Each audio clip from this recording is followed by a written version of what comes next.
And so I thought I'd start off telling you why I love roots. And we don't endorse any programs. This is the only program we endorse. I met Mary in 2006 with Fraser. And Fraser loved Mary. And you could not say no to Fraser on anything.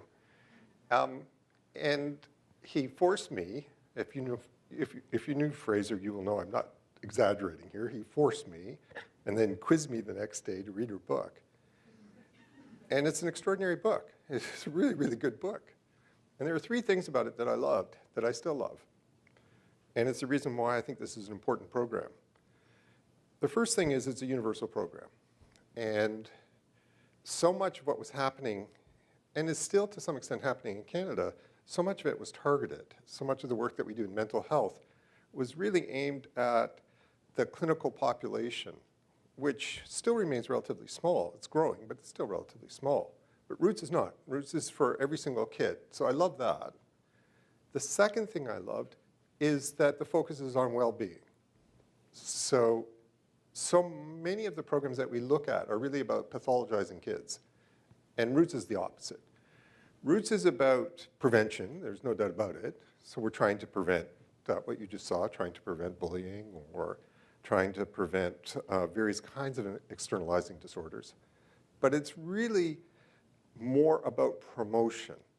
It's about promoting mental health, promoting mental well-being. And I really don't know of other programs, certainly not on a scale like this anywhere in the world.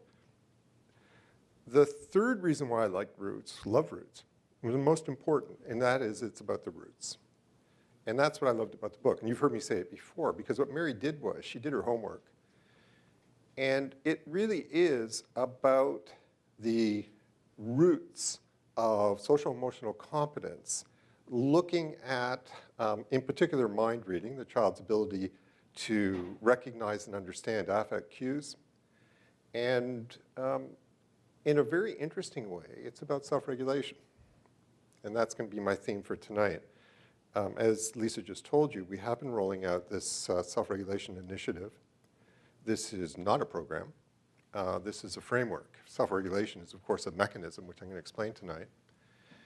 And it has exploded on us, particularly in those provinces that were already or are seriously interested in doing Roots.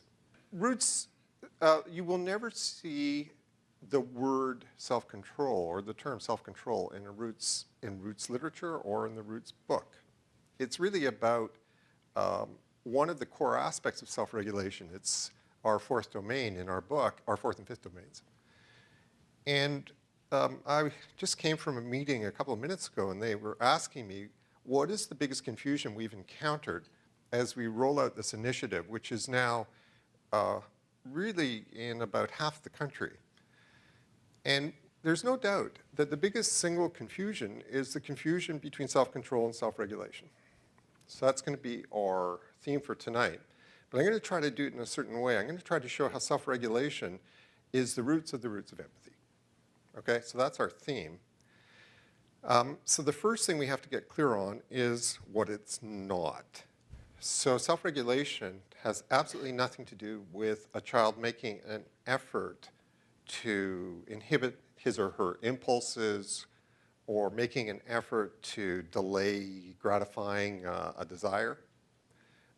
In fact, these classic examples of self-control are housed in a completely different part of the brain from self-regulation.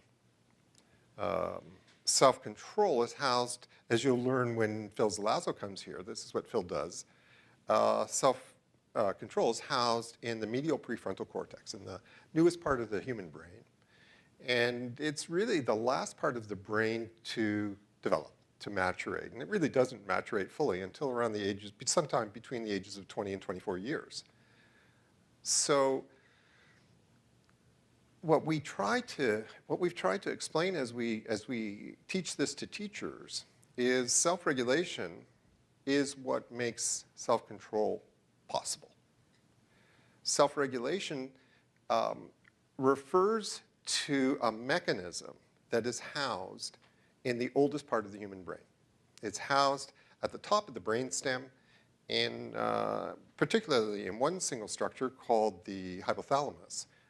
And it really controls a whole bunch of mechanisms that we're going to try to understand that are critical for how well a child will do in all 5 domains of self-reg. So the 5 domains, if you don't know, are biological, having energy, dealing with stress, emotional, being able to deal with your catastrophic emotions, but also having positive emotions, experiencing love, interest, curiosity, cognitive, social, and prosocial. And Roots covers 2, 4, and 5. What's so interesting about this structure is how old it is. It's somewhere between 50 and 60 million years old. It is incredibly old. So neuroscientists divide the human brain into 3, we talk about 3 brains, 3 distinct brains. I don't know how many of you are neuroscientists here, so I won't go into detail. But the 3 brains are the newest brain, the neocortex, the human brain, which in our form is somewhere around 200, maybe 300,000 years old. And then underneath that new brain, there's an older brain, which is called the mammalian brain. And that's the limbic system, the amygdala in particular, which is the source of strong emotions, the source of the kinds of emotional associations that we form as we go through life. But underneath those 2 is a 3rd brain, an ancient brain called the reptilian brain. And the reptilian brain was designed to deal with danger. The reptilian brain is kind of like the human brain's alarm system, and it never goes off.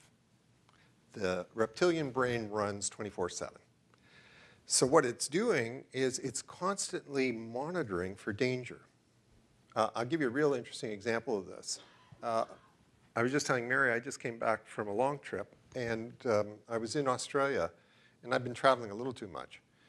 And when I got to Perth, the first night, I went to sleep at about 8, and I woke up at 3 in the morning. I was absolutely in a state of fight or flight, full state of fight or flight. Why?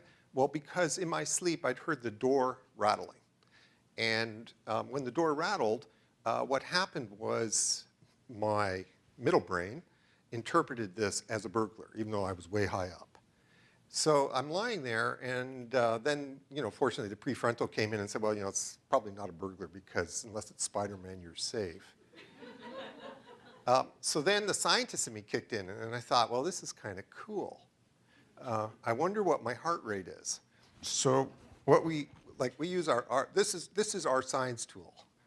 So on our iPhone, we have something called My Heart Buddy. So I clicked on My Heart Buddy, and I saw that my heart rate was about 100 beats a minute. Okay, now, anybody want to take a guess what controls heart rate? You weren't paying attention. Thank you. Okay, so my heart rate was around 100 beats a minute, and I don't have a little blood pressure, whatever those sphygmometers attached to my iPhone, but I'm sure my blood pressure had gone up. Do you want to take a guess what controls blood pressure? Okay, so you get the idea here, right? So then I thought, well, that's kind of cool. Now we have another one called My Breath Buddy. So I wonder what my breath is. So I was breathing 40 breaths a minute, okay? Just out of curiosity, what controls breathing? Okay, this is very cool, right? So this tiny little mechanism, which is housed at the top of the brainstem, controls all those functions. Why? Why would the hypothalamus have raised my heart rate, raised my blood pressure, and raised my breathing? That's a question for you. This is a small room. You can answer. Why do you think? Getting ready to run or fight. There you go. Thank you. Why would it do that? Why would it have to raise, don't answer it again. Why would it have, well, he knows the answer, so it's no fun. Why would it raise heart rate? No, seriously though, why would it raise heart rate, blood pressure, and breathing in order to get ready to run or fight? So? Tell me physically, so what? Why would it do that? Why? Okay, so the adrenaline is what he's talking about. The adrenaline is what triggers these things. Okay, finish that. Well, if your heart rate is at 60, you're going to be much slower than if your heart is pumping. Why? Well, yes. Yes. Good. So what has to happen here for this to happen is I have to get glucose and oxygen into the muscles. That's what they run on. But you got a problem. And the problem that, or at least the reptilian brain has a problem. And the problem that the reptilian brain has is we have a finite amount of glucose. We run on glucose. Human beings, that's what we are. We run on glucose. And we also run on the, there's a sugar in alcohol, which is one of the reasons why we like to drink. It's not the only reason. But our main source of energy is glucose, and we have a small tank. So say it's like owning a Fiat Cinquecento. You know, it's a tiny little tank.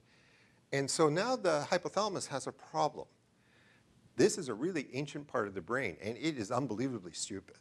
I mean, it's so stupid that it thought that the banging door was a burglar, right? It doesn't know. So its problem is that when it goes into fight or flight, because this was designed, let's say 50 million years ago, because it's so ancient, it's going to assume it's a predator. And it doesn't know how long this damn thing is going to be chasing me, trying to catch me. As far as it knows, it could be a 3-day, this could be a 3-day run. So what it does is it starts to shut down things. It starts to shut down what it regards, what evolution regarded as non-essential functions in order to have enough glucose so that my muscles can continue to fight or flee. So what do you think it shuts down? What are some of the things? Yep. Yes, it does. Yes, it does. And that's absolutely fascinating. Yeah, I was going to tell you. Well, you know, when we do this kind of thing, like, you guys should know each other, so you shouldn't be so shy about, you know, like he said it quietly in case he was wrong. But he wasn't, he was right. So it shuts down, it shuts down thinking. It shuts down prefrontal.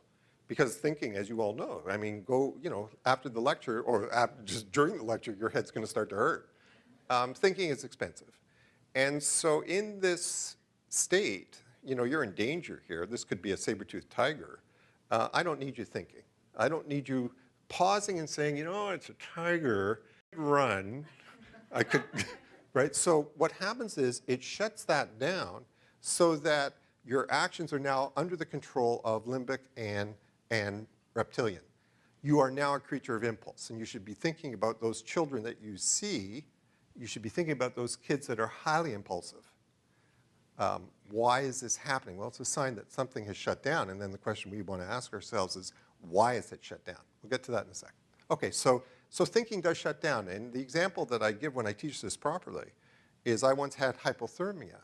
I was rescuing a dog. It's a long story, and it's a stupid dog, and the dog went back in, and I got hypothermia, and I was only 50 feet from the shore of my causeway, and I couldn't turn around to get out.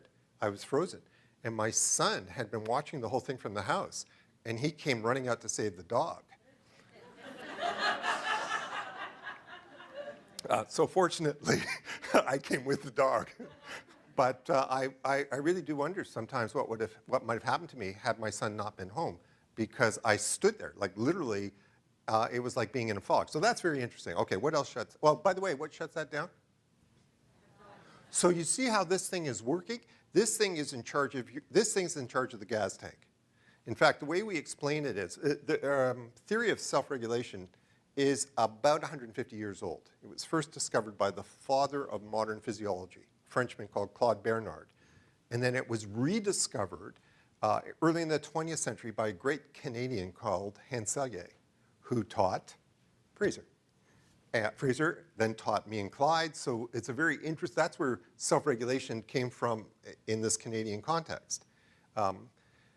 So the model that they used to explain it was a thermostat.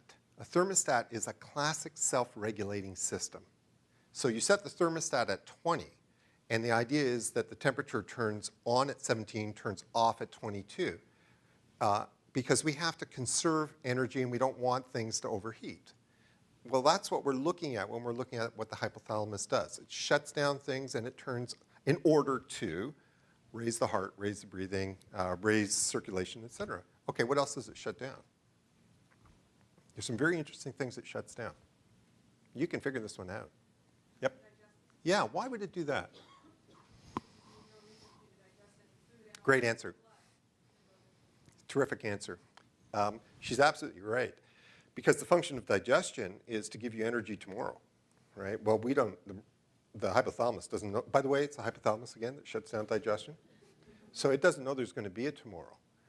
So at this point in time, digestion consumes the same amount of energy as the brain. The two biggest burners of energy in the human body are brain and gut, and they both consume the same amount. It's about 15% each of our total energy. So that's a huge unnecessary, at this point in time, it's unnecessary. So it shuts down digestion. Think about the kids if you're educators, the kids who never seem to know that they're hungry. What is that telling us? Okay, what else does it shut down? The reason you got a cold is because travel and jet lag are stressors. They are physiological stressors, and they turn off, they suppress. Yes, they shut down the immune system. That's why you got the cold, because normally you don't get sick. So this is very interesting. In the hypothermia example, the cold, the ambient temperature is a stressor, and you all know that, right? You know how hard it is for you to think or to digest if you get really, really hot or really, really cold, because you're burning so much energy. Well, in this case, jet lag or even flying is a stressor. Okay, what else shuts down? Yes. So think about now, okay, so I'll just address this to this side because there's only one man on this side. Oh, there's two, forgive me. So I want you to think of something when your husband did something that was incredibly stupid even for him. Okay, so you're now fit to be tied. How eloquent were you? Got your thoughts out nice and lucid, were you? No, because what happens is we start to struggle for our words. So stress has a profound impact. And now we have to, again, we think about a child who's overstressed has literally no capacity. If you ask him, how do you feel? You're clearly not a parent. That child will not answer, that child cannot answer, and you have to find other strategies. And we have lots of strategies that we use clinically for when children are highly stressed but cannot speak.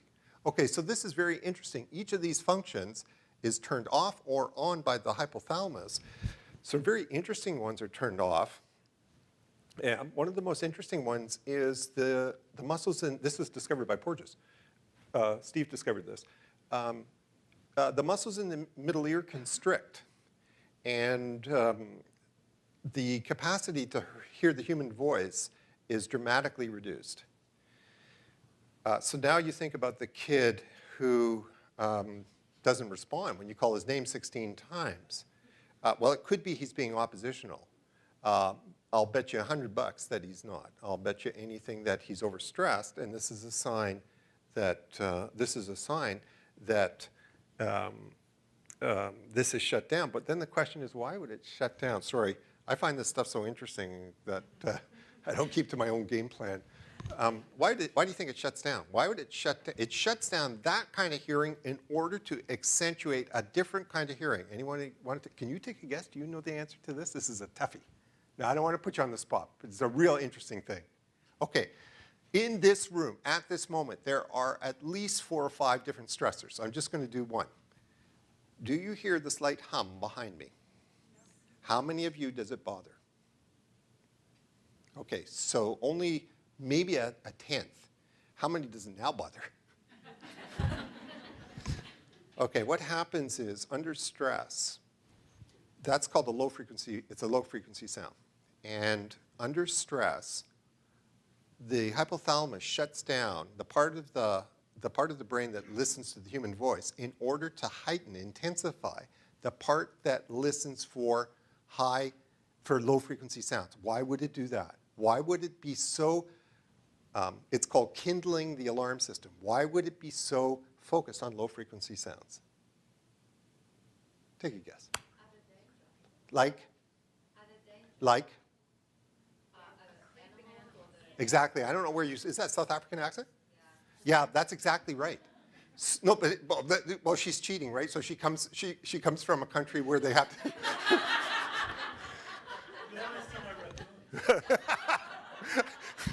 I moved to the island. I live on an island. I called my wife. We'd been there about 3 days. And I said, call our next door neighbor, who's an old timer, because we've got a bear in the backyard. It was a raccoon. So I take that with that. Okay, but that's exactly right. So what happens is that, unfortunately, now what can happen for a child that's, say, going to school, this is a real concern for us. Because if a child comes to school in a heightened stress state, whatever the cause of the stress is, whatever that stress is coming from, it could be psychosocial, it could be familial, it could be biological, there is an awful lot of low-frequency sounds in every single school in Ontario. HVACs. We have fluorescent lighting. Ballast gives off low-frequency sounds. So one of the things that we've done in, like we work in communities where there's an awful lot of trauma, like a huge amount of trauma. So pretty much every single kid is either traumatized or raised by someone who is traumatized. We give them earphones, earplugs, sound canceling headphones, and the change in their behavior is extraordinary. Because what's happened is you've removed what you said. You've removed that further source that's triggering fight or flight. Just by blocking out what for that child is a bit like, we compare it to having a car alarm where the alarm goes off when a leaf lands on the bonnet of the car. That's what stress does to a child who's in a state of heightened stress reactivity. So all the stuff that you're reading about these days, the stuff that the epigenetics, whatever, thank you, at U of T are doing, I don't know if there's any here, this is why it's so important. It's telling us about the mechanics of this kindled alarm system. That's what Fraser did too when he did HPA. Okay, so here's what I wanted to do tonight. So it's only taken me 40 minutes to get there. What I wanted to do tonight was there's another part that shuts down that's very, very interesting. What shuts down is our ability to mind read. What shuts down is our ability to read body language, to read affect cues. This is incredibly important for the work we do with parents that have been traumatized or raised by traumatized parents. Because historically what's happened is people have come in and tried to educate them, tried to teach them how to be a good parent. Well, that wasn't actually the problem. There was a classic study done in this in 1990 by 0 to 3, in which they took these traumatized moms, and instead of trying to educate them, what they did was they worked on their self-regulation. And the guy who did this is the guy who trained me. And what they found was as their stress diminished and their ability to control their own stress enhanced, their mind reading naturally kicked in. It's a very, very important discovery. So that's what self-regulation is. Self-regulation is all about the mechanism that we use, that the hypothalamus uses, to monitor for danger. It is the system that we use to deal with stress and then recover. And that's what I'm going to show you right now. It's the spending, recovering. The last time I was here, I was talking about the gas pedal and the brake. The hypothalamus puts its foot on the gas to deal with the stressor, and then it puts its foot on the brake to recover from that episode. These two things have to be finely calibrated in order for a child to have healthy development. Okay, so you got a gas pedal, which is your sympathetic. That's the adrenaline. One of them said adrenaline. So adrenaline is secreted by the sympathetic nervous system. So that's gas pedal, and then brake brings you back. It balances you off. You have to have that. You have to have that because of all the reasons we just did. All those things that shut down, all those things that are suspended while you're in a state of stress, you need. You need your immune system. You need your digestion. So you have to have the brake to bring you back so that they kick back in, so that digestion comes back online, immune system comes back online. Do you understand this? I've done it a little bit too quickly. I'm going to show it to you, though, so you really, really see it. So when we look at babies, what we get to see is this gas pedal brake in its purest form. We can see how important it is that we as caring adults supply that support for the brake so that the brake doesn't wear out. If the child has too much stress in their life, for whatever reason, the brake wears out. It loses its resilience. it loses its ability to go back into digestion, back into his example of the prefrontal, back into healthy immune system. Every single problem that we're seeing in children today can be traced to too much stress, which has worn out their brakes. Okay?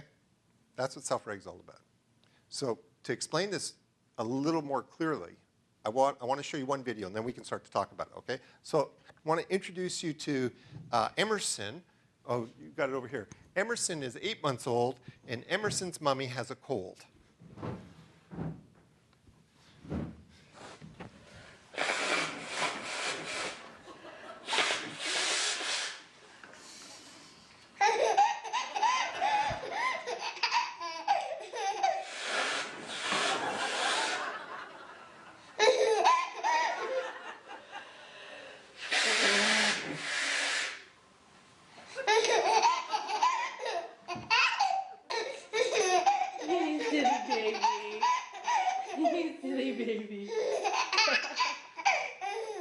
Does mommy's nose scare you when I blow it?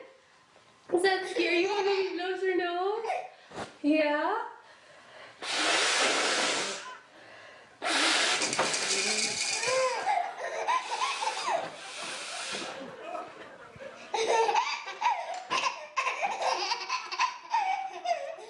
You're kidding, baby. Okay, so that's a beautiful example of the gas pedal and the brake, how well they work together. Now, with Emerson, it's not that hard to see when the brake has come on, right? And in fact, it's the same with all kids. So when you work with kids, I mean, there's very simple signs for when they're overstressed. And the first sign we look at is, are they laughing? Are they smiling? We look at their skin color. We look at their pupils, all kinds of stuff. But it's very easy to see it. Okay, so here's your interesting question here. You can see now from what I said why it's so important to bring him back, why it's so important for him to reach that zone where in that zone he can begin to learn. In that zone he can start to learn about the meaning of sounds, vocalizations. He can learn about the meaning of facial expressions. So learning occurs, just to come back to what he said at the very beginning, learning only occurs in that state.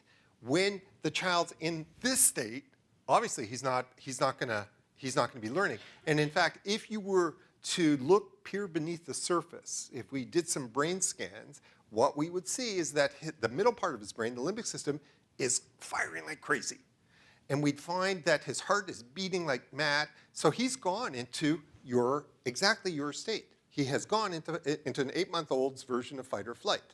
Okay, so obviously that's incredibly expensive on a little brain, so we got to bring him back. What brings him back? What brings him back? A baby cannot bring itself back. Whoops. Baby can't bring itself back. So what brings him back? That mechanism hasn't developed yet. The mechanism to bring yourself back has not developed, has not maturated. Yep. Okay, so we assume correctly that mom is smiling. And now he associates that what else does mommy do? So, okay, so we've got mommy smiling and vocalization, plus she stops blowing her bloody nose. Okay, so here's a question for you. What happens to that baby if, this happens to babies all the time, right? 24/7, there's going to be something that scares them. Here, what he's scared by is simply a sound he's never heard before, coming out of an organ that he didn't know made sounds. But all kinds of things scare them, right? What happens if nobody's there? Or what happens if mommy's there but doesn't respond at all? What happens to baby? Now you can answer this one. What did Tronick tell us? Well, yeah, they go into a state of stress, The still face paradigm. You guys all know what it is? What Lisa's talking about? Lisa was paying attention. Lisa actually taught this. So this is a real, when we look at the sort of gurus of self-reg, Ed Tronick is one of them. In 1976, he designed an experiment, which you could not get through today, but he got it through. And what he did was he took 8-month-old, exactly the same age, Lisa, and he had 8-month-old sit with mommy. You can see this on the internet if you'd like to. You can just Google Tronick, T-R-O-N-I-C-K, still phase. And you can see actual videos of how it works. So he'd have mommy and baby sitting opposite each other, and they'd be playing happily. And then he instructed mommy, now, when I tell you, stop smiling, no vocalizations. I want a completely still face. So the baby goes nuts. So the first thing a baby does is they try to bring her back. They try to seduce her. That was Stanley's word. They woo her. Knowing tomorrow I'm gonna wake up missing you. Wake up missing you. Oh, you feel the pain in the song, yeah, honey. Big tears. You crying?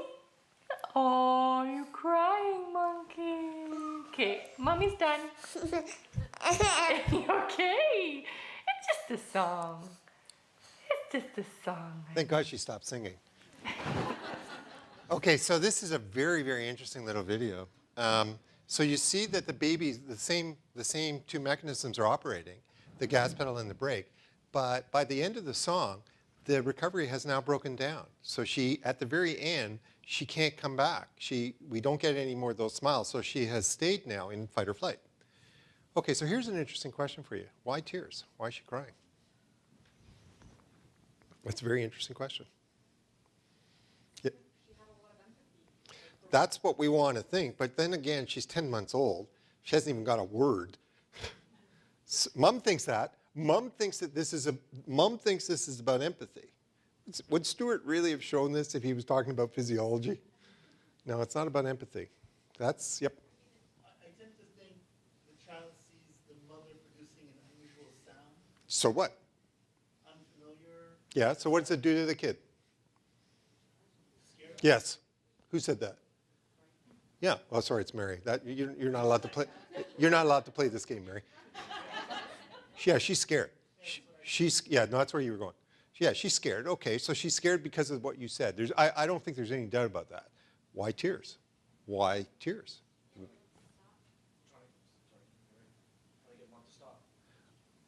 So it could have a communicative function, but the hypothalamus isn't that smart. By the way, what do you think controls tears? Okay, so the hypothalamus doesn't. It's way too ancient. Think reptiles, right? A reptile doesn't do anything to try to signal, to try to do something. It doesn't have that kind of intelligence. This is a really ancient, basic mechanism. And it's trying to get rid of something. What's it trying to get rid of? Yes, who said that? Say it loud. No, sorry, I thought you said something else. Okay, I'm just going to tell you because I'm running out of time. It's trying to get rid of cortisol. So why does it need to get rid of cortisol? Well, because we need the cortisol. Cortisol is the brake. So we have a couple of neurohormones that are actual brake. Cortisol and serotonin are principal. And we need those to counteract the adrenaline. So the adrenaline gets stimulated by the gas pedal, by the fight or flight. But adrenaline's toxic. So if you've ever had something like, say, a near accident in your car, and you remember how you felt afterwards, that kind of, yeah. Well, so we have to get rid of it. We have to, so what happens is the hypothalamus triggers the release of flooding through the parasympathetic, floods it with cortisol. But now you got a problem. Cortisol, if there's too much cortisol in the bloodstream, it can cause cellular death in the brain. It can cause cellular death in the cerebellum. So we got to get rid of the cortisol. And with the baby, there's only 4 ways, in fact, with all of us. Tears, which is in Fogel, tears are saturated with cortisol. So crying is a wonderful, that's why you need to get your husbands to cry. And tell them that Shanker explained there is a physiology behind this. I'm the worst of, yeah, okay. So there are 4 ways that the baby can get rid of its cortisol. Crying is one. Want to take a guess at the other 3? Yep. And the 4th? If you get those 3, you get the 4th. Huh? Exercise? No. Well, exercise, but not with the baby, right? But exercise is fabulous for us because of the perspiration, which gets rid of it. But for a baby, their biggest one after crying is drooling. Well, crying, drooling, and peeing. Now, the reason I like Rachel, this video, is because Mummy does get it wrong. Mummy thinks that this is a sign that her baby is an empath. I have this vision of Mummy singing to the poor little kid every week, and every time the kid cries, the mom says, oh, I'm really doing wonderful things for her emotional development. So, you know, by the time the kid's 3, she'll be coming to my clinic. But think about it, what we just did, right? Like crying, it turns out, in a 10-month-old is kind of complicated. And this is one of those areas where science can really help us as it starts to explain what this mechanism is and what the significance of this sign is. Now, babies have so many different ways of expressing when they are in a state of heightened stress. So here we've got one baby who does this. I've got one baby who cries. I've got another baby who laughs. But they're all the same mechanism, and it can be highly variable which behavior we see. Now, what I wanted you to do was relate all this to what's happening in a typical root session. Because we can figure out all this stuff. We can figure out what these behaviors mean. But it takes us a long time. So typically, we talk about it takes us about 8 weeks to really understand what's going on with the kid, to understand what the behaviors are. And if we had baby Rachel, you know, you wouldn't have been, if I hadn't explained it, you wouldn't have been so sure. But at the back of your mind, a bunch of you were uneasy because I could hear the kind of, ugh. So you knew something wasn't quite right. And if you got to see her, you know, over time, you would put the story together. And this is, I believe, an essential aspect of why Roots is so effective. Because what's happening is that the kids, because of the continuity of the experience, not just in terms of the baby, but also in terms of the facilitator who is there to unfold all this, what they're beginning to learn is the incredible variability of how babies express this, but they're also beginning to learn to recognize when that baby comes back to that zone, when that baby is calm. And it's quite interesting how when the baby laughs just here, you have a visceral response, like we feel it. And it's the same when you're in a Roots classroom. If you see, when you see the kid, when you see that baby getting soothed by their mom, what it does is, yes, you're understanding something about the baby. You're seeing what's happening as she regulates the baby. So you're getting this incredibly vivid lesson in self-regulation, in regulating. But you're also internalizing. And that's what I wanted to, that's where I wanted to go tonight. Because I think at the end of the day, the problem that we're seeing over and over, so this is my last thing for tonight, okay? The problem that we're seeing over and over in so many of the programs that have been rolled out in the country are they are above the child's developmental capacities. The child isn't at a level where they can actually process the information that we're trying to convey. So, you know, like we tend as adults to be very metacognitive. So we'll use a word like, we'll say to the child, I've got a 7 or an 8-year-old, I need you to calm down. Well, he doesn't know what the hell that means. What he may do is he may parrot it. He may, I've gone into situations in classrooms where we've been working and have little kids come up to him and say, I need to be calm. And he's bouncing off the walls. But he knows that that's what he was supposed to say. In fact, calmness is it's a very complicated concept. And so I won't go into that now. What I love about Roots is what it does is it personalizes everything for the kid. So as the kid, so the child can learn at a speed that is commensurate with whatever that child's developmental abilities are. And in a typical K or a typical grade 1, so you're working with 6, 7, 8-year-olds, they're going to have tremendously disparate capacities. But because they can process, there's not a clock here. There's not someone who's saying to them, you know, you've got, okay, now it's on to the next part of the curriculum. They get to work at their own speed. And what I found fascinating when I went around with you, with Lisa, was watching how I could spot the kids that really didn't know what the hell's going on. And they get there. And it took them a little bit longer. But the reason why they get there is because the experience, I believe, is and this is where it'd be fun to do dyadic. The experience is both one of understanding, but also experiencing. They themselves are mirroring what they're seeing in the child. So it's an example of, like, one of the big questions on our mind is how do we translate roots into, now what we need is, like the full-grown tree for teens, because God knows they need it. What they're not getting is, okay, so I'll just tell you real fast, because I've exhausted my time here. So what we look at are the three elements which we believe are the roots of the roots. And the three elements are experiential, emotional, and cognitive, okay? So what does that mean? Well, experiential means when you see the baby go like this, when you go into fight or flight, your muscles are very, very tense.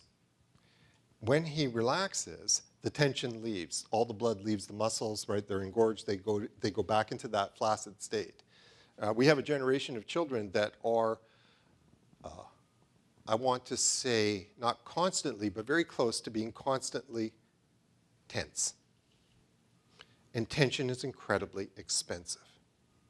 And it's expensive because it's raising the heart, it's raising breathing, it's raising blood pressure to get you ready. And unfortunately, the system that controls this is the hypothalamus, and it's making them tense even while they're sleeping. Now, we can explain why, and that really is a lecture for another night. A lot of factors that are contributing to this, but we have a generation.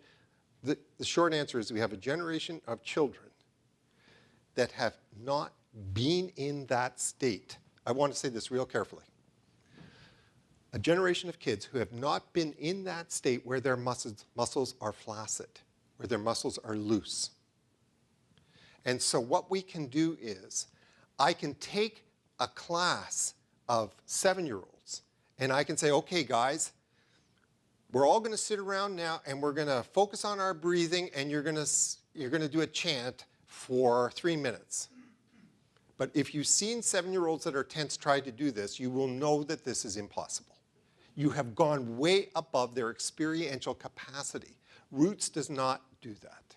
What Roots does is it lets them find their own tempo, and in this experience, their muscles will relax. The next time you go to a class, you watch their bodies, and you'll see it. You will see the tension, and you can see tension, by the way, in a kid's face. And we have various ways of doing it. If you don't know how to do it,